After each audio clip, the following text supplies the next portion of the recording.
Wondering what it costs to live in the Denver metro area and wondering what those expenses are that you might not know that could add up quickly in your budget. Well, that's exactly what we're talking about today, the cost of living in the Denver metro area. I'm Kathy Hansen, a local area realtor, and I'm also a suburban mom. Now today I am at Centennial Center Park in Centennial, Colorado, and at the end I'll show you a little tour in case you're interested, but there's tons of kids around, big splash pad right in front of me, so you might hear some of those noises in the background, but check out this park behind me. Isn't it amazing? Now you're probably wondering, what makes me qualified to answer this question, to tell you about the cost of living here in Denver? Well, I have been a full-time realtor selling homes in the Denver metro area for the past 10 years, and I've raised my 3 kids here over the last 17 years. So I have a little bit of knowledge about this topic. So let me start with, Colorado is a really great place to live. And our population, well, it's boomed over the last 5, 7, 10 years. And with that boom, well, it's caused our prices to rise. So the first thing we're going to talk about today is home prices. It's the most glaring thing when you have to think about your budget, because our average sales price here in the Denver metro area in July 2023 was $678,000. And the national average selling price is $416,000.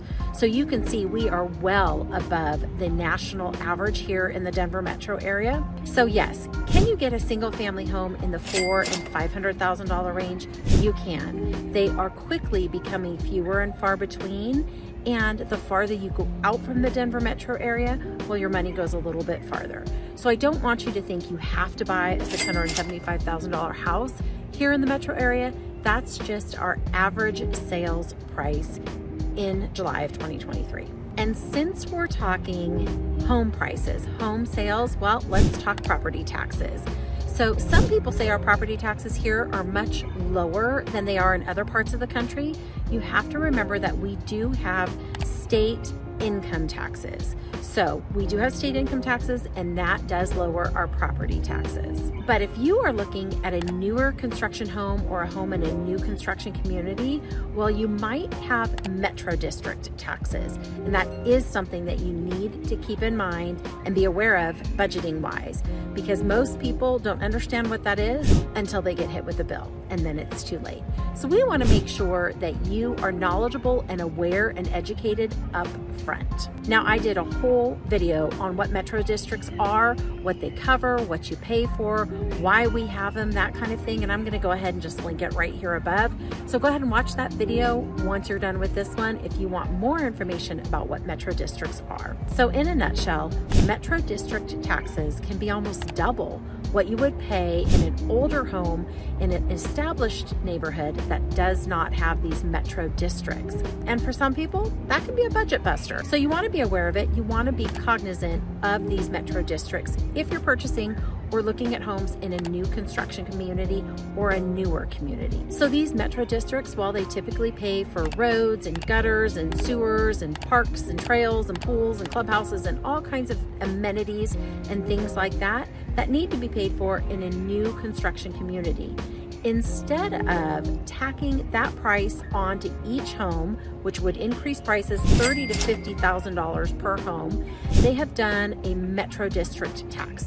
So you pay those taxes over a longer period of time, maybe 20 or 30 years, and it's just included with your property tax bill. So instead of getting hit up front with those monies, that amount of money, well, you're just going to pay it over a longer period of time. So just make sure you're aware of this if you're looking in a newer construction community. That's all. Got to make sure it fits in your budget. Now, the third thing to chat about is our property insurance costs. We are the 4th highest state in the country for property insurance, and that's according to my insurance guys. So I'm sure that's good information. We are about 25% higher insurance costs than Middle America. We're about 5 to 10% higher than some of the coastal states. So again, another thing just to keep in mind when doing your budget is our property insurance costs. Now, the reason for this is hail. We've been lucky over the last 5 years. We haven't been hit with any big major hailstorms, and this year we have. We have had several, and that's just kind of the price you pay or the cost you pay for living here in this gorgeous state. We do have hail, and it can damage your homes and your cars. And because our climate is so dry, well, we're prevalent to fires here. And because of hail and because of fires, that has caused our insurance rates to skyrocket. Now, I know they have across the country as well, but again, the 4th highest state in all of America.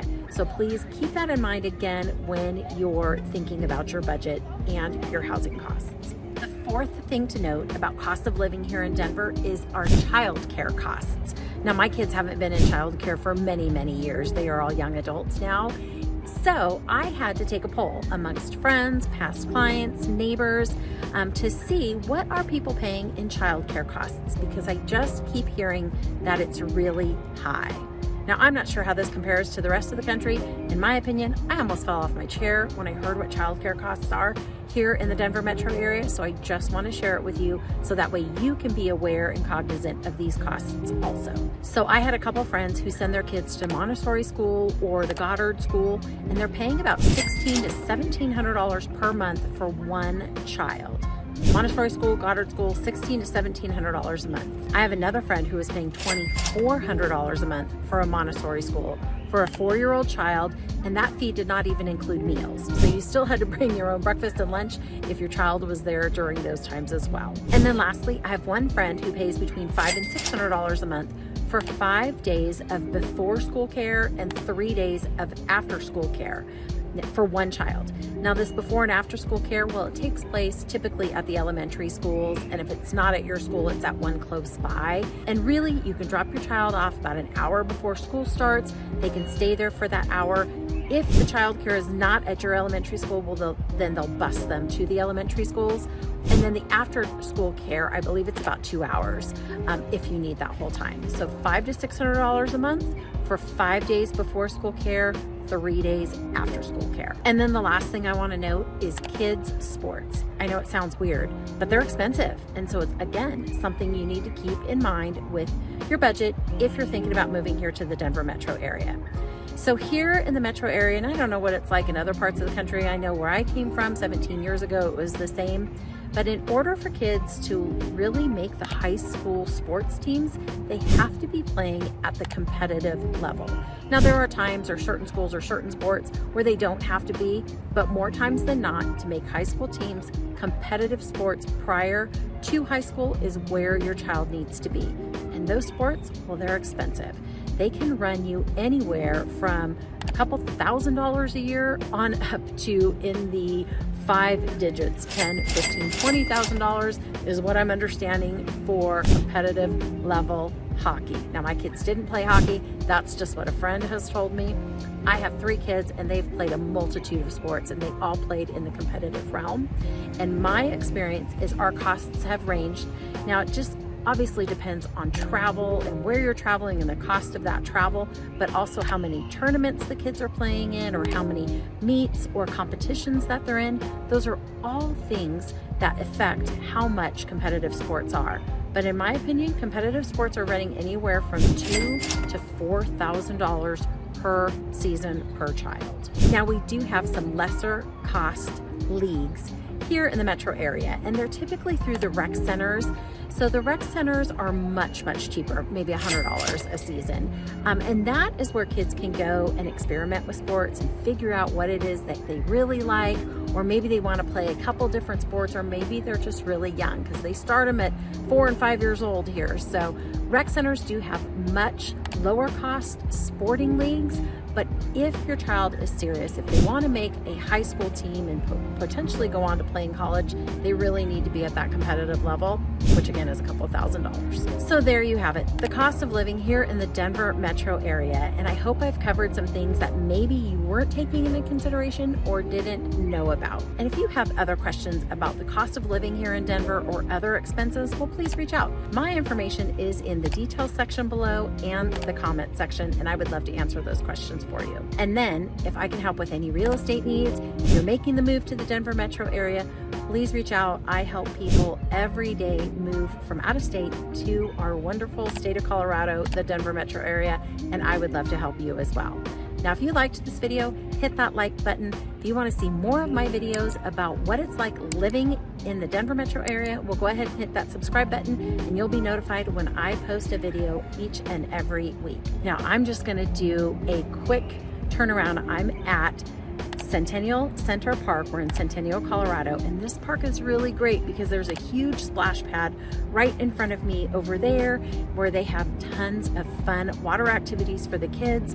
There's a big amphitheater here where they do concerts in the park and they bring in food trucks and they have festivals here. It's a really great park.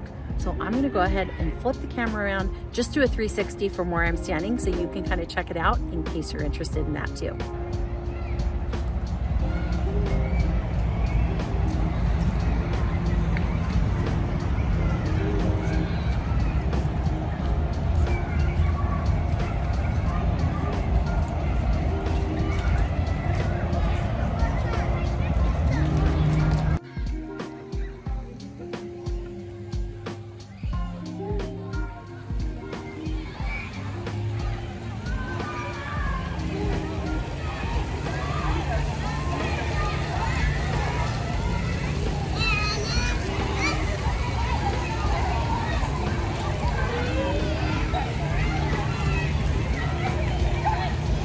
And until I see you again, get out there and make today a great one.